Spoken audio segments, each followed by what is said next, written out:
Hi, welcome to another video from MS Office Guru. We hope you like the video and subscribe to our channel. Let's get started. The sum function.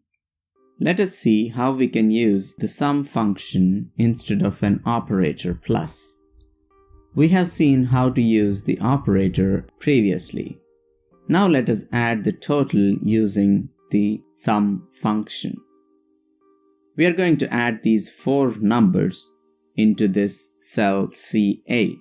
As with any formula, the sum function also starts with an equal sign.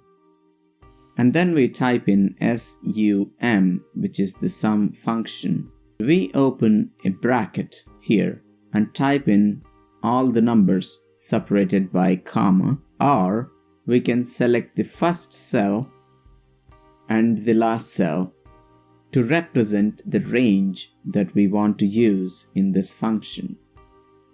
The first cell is C4, I selected it, and to select the last cell, I have to separate the last cell using a colon to tell Excel that it is a range. I can either select C7 or type it in. Now you can see the whole range is selected. This is how we know that it's the correct range that is taken. Close the brackets and hit written or enter. You can see 700 as the answer. In the formula bar, we can see the formula that we have used. If we want to change it, we can go ahead and change it in the formula bar. Now let us do the same in a horizontal fashion. Equals sum, open parentheses. Now I'm going to take F5 as my first cell. I'm typing in F5 colon and I5.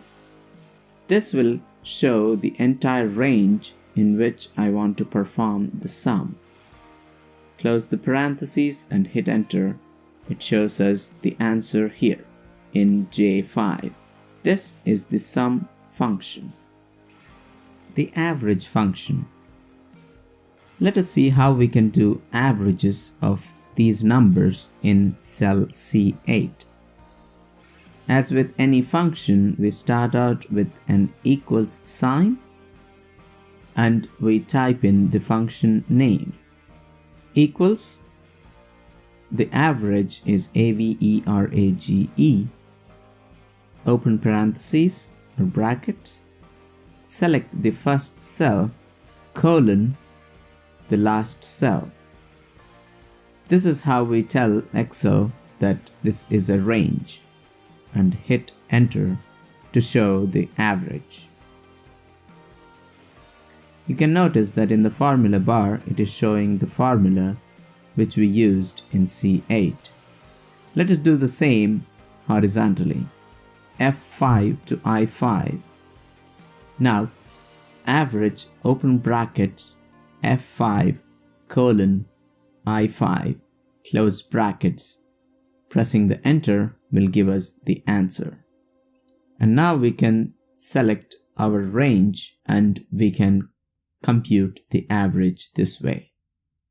As you can see, as we type in the function, there is a drop down right underneath the cell that shows all possible formulas that start with these particular letters. You can double click on them or you can type in the whole function yourself. If you are unable to remember a formula or the spelling of the formula, you can use this handy feature which automatically shows up when you start typing a formula. Thank you for watching the video. Please share this knowledge with your friends, family, and colleagues. See you in the next one. Bye-bye.